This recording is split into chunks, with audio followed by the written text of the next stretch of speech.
Terlalu kejam. Seorang wanita terpeleset dan jatuh ke dalam arus air deras. Lebih mengerikan lagi, dia juga meninggalkan dua anak yang masih kecil dan belum tahu apa-apa. Da Bao yang berusia 6 tahun dan Xiao Bao yang baru berusia 10 bulan.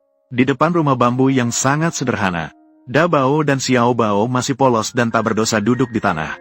Mereka menggenggam sisa makanan yang diambil dari panci. Meskipun itu hanyalah sisa-sisa makanan dingin, namun di mata mereka, itu adalah makanan yang berharga. Cukup untuk membuat wajah kecil mereka bersinar dengan senyuman puas. Mereka makan dengan lahap. Mereka sama sekali tidak menyadari bahwa ibu mereka, Asiu, telah mengalami nasib buruk. Kebahagiaan yang tulus itu terasa sangat mencolok saat ini, membuat hati merasa pedih. Seiring berjalannya waktu, ketidakhadiran ibu membuat rumah ini terasa sangat sepi. Kakak laki-laki, Da Bao, seharusnya berada di usia yang penuh dengan keceriaan dan permainan, namun harus memikul tanggung jawab merawat adik yang masih kecil. Ketika Xiao Bao menangis karena lelah, Da Bao dengan hati-hati membawanya kembali ke dalam rumah. Di atas tempat tidur yang lusuh itu, menghibur dengan lembut dan pelan. Namun, Xiao Bao terus menangis tanpa henti. Itu adalah kerinduan yang mendalam terhadap ibu. Juga merupakan reaksi naluriah terhadap rasa lapar. Da Bao segera terbangun. Dengan sabar memanaskan sisa makanan untuk adiknya. Dengan menggunakan tangan kecilnya yang masih lembut, memberikannya satu suap kepada Xiao Bao. Di dalam tatapannya, penuh dengan kedewasaan dan keteguhan di luar usia. Di bawah perawatan teliti Da Bao, Xiao Bao perlahan berhenti menangis. Tapi sekali-sekali kenakalannya tetap membuat Da Bao pusing. Misalnya, secara tidak sengaja menjatuhkan mangkuk nasi. Nasi berserakan di seluruh tempat, bahkan merangkak ke atas tempat tidur yang sudah berantakan itu. Menghadapi semua ini, Da Bao tidak pernah mengeluh, hanya dengan tenang membereskan kekacauan. Dengan tangan kecilnya, berusaha sekuat tenaga untuk menjaga rumah yang tidak sempurna ini. Untuk mengisi waktu, juga untuk mencari sedikit penghiburan, Da Bao membawa Xiao Bao ke rumput di tepi pematang sawah. Di sana dulunya adalah tempat ibu membawa mereka bermain. Namun, cuaca tidak bersahabat. Hujan rintik-rintik mulai turun. Seolah-olah langit juga menangis untuk keluarga yang malang ini. Setiap tetes hujan seperti air mata pahit, jatuh di hati kedua saudara ini, memperdalam kerinduan mereka terhadap ibu. Da Bao dan Xiao Bao menunggu di depan rumah utama. Menunggu ke sana kemari. Namun tak kunjung melihat sosok yang familiar kembali. Tatapan mereka berangsur-angsur berubah dari harapan menjadi kekecewaan, lalu menjadi kosong. Penderitaan dari menunggu itu seperti malam yang tak berujung. Sangat menyayat hati, Da Bao perlahan mengambil sehelai handuk lusuh. Dengan hati-hati mengelap tubuh kecil Xiao Bao. Di dalam keluarga yang miskin ini, bahkan baskom untuk mandi pun sudah sangat kumuh. Ujungnya sudah aus, namun tetap menjadi barang berharga yang tak terpisahkan dari hidup mereka. Setelah Wei Xiao Bao mengganti pakaian yang sudah tua namun bersih, Da Bao tidak berhenti sesaat pun. Dia mengangkat piring lusuh, melangkah menuju tepi sungai. Langit entah kapan mulai turun hujan rintik-rintik, namun dingin yang tiba-tiba ini tidak mampu menghentikan langkah mantap Da Bao. Sosoknya terlihat sangat kecil di antara pohon elem, namun sangat kuat. Setiap langkahnya menunjukkan ketidakpuasan terhadap kehidupan dan tanggung jawab terhadap adiknya. Di tepi sungai, Da Bao dengan sabar mencuci pakaian adiknya. Hujan dan air sungai bercampur satu, seolah-olah juga menceritakan kesulitan keluarga ini.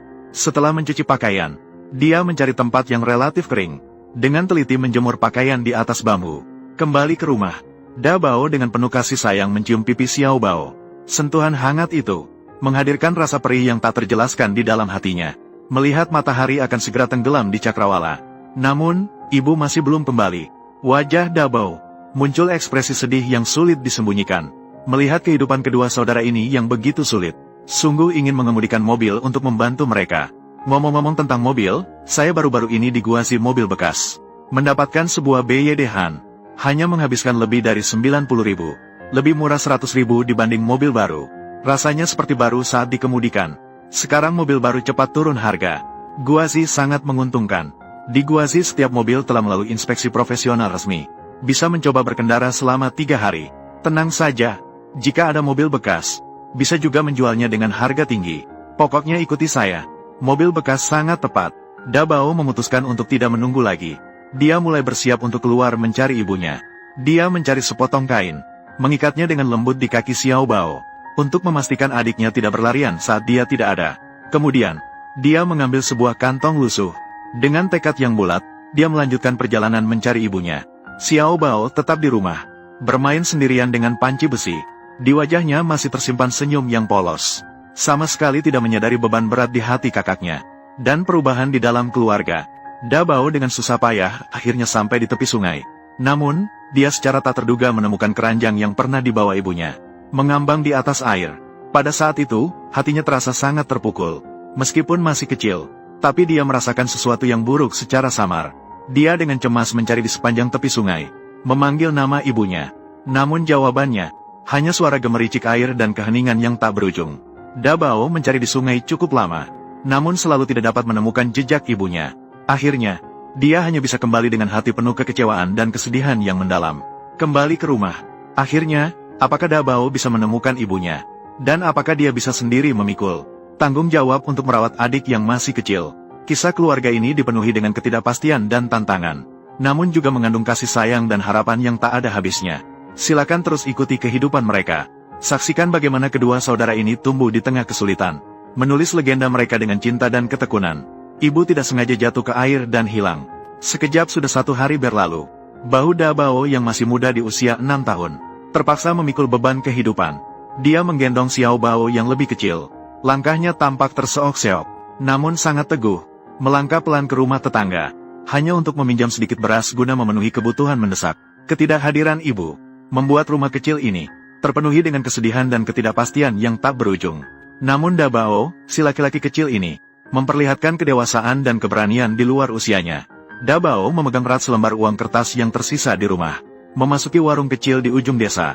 Matanya berkeliling di antara barang-barang yang terbatas. Akhirnya memilih sebotol minuman yang paling murah, dan beberapa butir telur. Barang-barang yang tampak sepele ini, namun menjadi tumpuan mereka untuk bertahan hidup beberapa hari ke depan. Setidaknya memastikan kedua saudara itu tidak hidup dalam keadaan lapar. Kembali ke rumah, Da Bao dengan lembut membuka tutup botol minuman. Dengan perlahan menuangkan cairan putih susu ke dalam mangkuk. Pertama, membiarkan Xiao Bao mencicipi beberapa sendok. Kemudian dia pun meminum beberapa sendok. Rasa manis itu seolah bisa sementara meredakan kepahitan di hati. Lalu dia mencari beberapa batang bambu kering. Dengan susah payah menyalakan api. Cahaya api yang bergoyang menyoroti wajahnya yang tegas. Setelah api menjadi stabil, Da Bao menuangkan air ke dalam panci besi. Dengan hati-hati meletakkan beberapa telur berharga itu. Mulai memasak. Xiao Bao duduk di samping. Di dalam matanya yang bulat, penuh dengan rasa ingin tahu dan ketidakpahaman tentang dunia sekitar. Dia belum bisa berbicara, apalagi mengerti mengapa ibunya tiba-tiba tidak ada di sampingnya. Untuk membuat adiknya senang, Da Bao mengeluarkan mainan plastik. Keduanya bermain-main dengan sederhana selama beberapa saat, hingga aroma telur mulai menyebar di udara. Untuk sementara melupakan rasa sakit di hati. Ingat bahwa ibu pernah mengajarinya langsung. Telur yang sudah direbus harus segera dimasukkan ke dalam air dingin, agar tidak terbakar tangan. Da Bao selalu melakukan apa yang dikatakannya. Dengan hati-hati mengambil telur satu persatu, memasukkannya ke dalam air dingin yang sudah disiapkan. Setelah itu, ia menuangkan ke dalam panci. Tetangga yang murah hati membantu. Beras yang dibantu ditambahkan dengan jumlah air yang sesuai. Mulai memasak nasi. Nasi ini hanya cukup untuk 1 kali makan. Namun demikian, harus membuat adiknya kenyang, agar ibu yang hilang tidak khawatir. Xiao Bao duduk di tempat tidur. Perut kecilnya berbunyi keroncongan. Rasa lapar datang seperti gelombang. Ia gelisah menggeliat di tempatnya. Akhirnya tidak bisa menahan dan menangis dengan sedih. Air mata mengalir di pipi muda El. Melihat itu, Da Bao segera meletakkan pekerjaan di tangannya. Dengan lembut mengangkat mainan kesayangan adiknya. Menghibur dengan lembut dan pelan. Mencoba mengalihkan perhatian Xiao Bao, agar ia sementara melupakan rasa lapar yang menyiksanya. Gerakan Da Bao menunjukkan sedikit kegelisahan. Ia mengupas kulit telur rebus. Selama bisa bertahan sedikit lagi, mereka akan mendapatkan makanan untuk dimakan. Makanan sederhana ini, namun saat ini terasa sangat berharga. Karena tidak sering memasak, gerakan Da Bao terlihat agak canggung.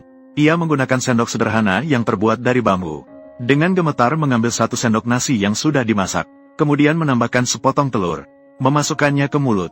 Mulai makan dengan lahap. Sementara Xiao Bao mungkin karena terlalu lelah, atau mungkin mencari pelukan ibunya dalam mimpi, tanpa sadar sudah tertidur lelap kapan saja. Di wajahnya masih terlihat bekas air mata yang belum kering. Setelah Da Bao selesai makan, tanpa istirahat sejenak, dia mengambil sekop, mulai membersihkan rumput liar di depan rumah kecil. Keringat mengalir di dahinya, menetes di tanah yang basah dan licin. Tapi dia tidak berhenti, hanya semakin kuat mengayunkan alat yang ada di tangannya. Ini bukan hanya untuk menjaga kebersihan rumah, tapi juga dia sedang meniru ibunya. Meniru cara dia. Dengan tangan kecil yang masih lembut menyangga rumah ini. Meskipun cuaca sangat panas sehingga sulit untuk ditoleransi.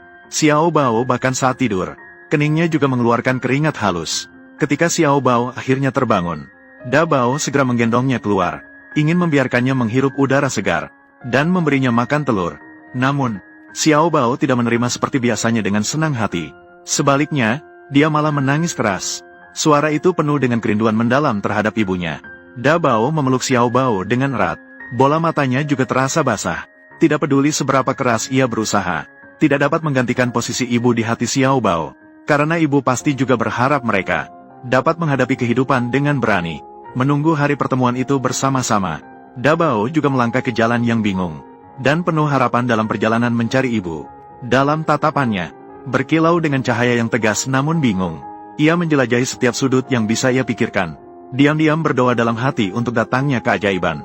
Namun kenyataan seperti disiram air dingin. Ibu masih belum kembali. Yang tersisa hanyalah menunggu dan kerinduan yang tak ada habisnya. Karena keadaan ekonomi yang miskin, makanan sehari-hari Da Bao dan Xiao Bao sangat sederhana. Makanan yang kurang bergizi membuat pertumbuhan Da Bao jauh tertinggal dari anak-anak seusianya. Posturnya terlihat sangat kurus, seolah-olah angin sepoi-sepoi bisa menjatuhkannya. Namun, di dalam kedua mata yang cerah itu, tersimpan kebijaksanaan dan keteguhan di luar usia. Menghadapi tangisan Xiao Bao yang tak ada habisnya, hati Da Bao seperti pisau yang menusuk jantungnya. Ia dengan tekad yang bulat mengangkat Xiao Bao dan menapaki jalan menuju sungai. Di sana adalah tempat terakhir ibu muncul. Pandangan Da Bao mencari-cari di permukaan sungai. Namun ia tak juga menemukan sosok ibunya. Dalam keadaan kecewa, Da Bao tidak ingin membuat Xiao Bao terus tenggelam dalam kesedihan. Ia membimbing Xiao Bao masuk ke dalam air, mencoba mengalihkan perhatian adiknya dengan bermain. Mereka bersama-sama menginjak air, percikan air seperti makhluk bahagia, untuk sementara menghilangkan kesedihan hati. Namun, kebahagiaan selalu singkat dan samar. Da Bao tak dapat menahan suara memanggil nama ibunya dengan keras. Suara itu bergema di antara langit dan bumi yang luas. Namun tidak ada jawaban dari ibunya. Saat itulah, langit tiba-tiba turun hujan besar. Hujan, seolah-olah bahkan langit juga menangis atas nasib mereka. Da Bao buru-buru mencari ke seluruh tempat, memetik banyak daun. Untuk Xiao Bao, ia membuatkan tempat berteduh sederhana dari daun. Sementara dirinya basah kuyup oleh hujan. Dalam tirai hujan, tatapan Da Bao semakin bingung. Ia memeluk Xiao Bao dengan erat. Hatinya dipenuhi dengan perasaan tak berdaya dan putus asa. Hari ini, ibunya masih juga belum ditemukan. Sebenarnya berada di mana? Pertanyaan ini seperti batu besar yang menekan hati Da Bao, membuatnya sulit untuk bernapas. Namun meski begitu, Da Bao tidak menyerah. Selama masih ada secercah harapan, ia akan terus mencari, sampai ia menemukan ibunya.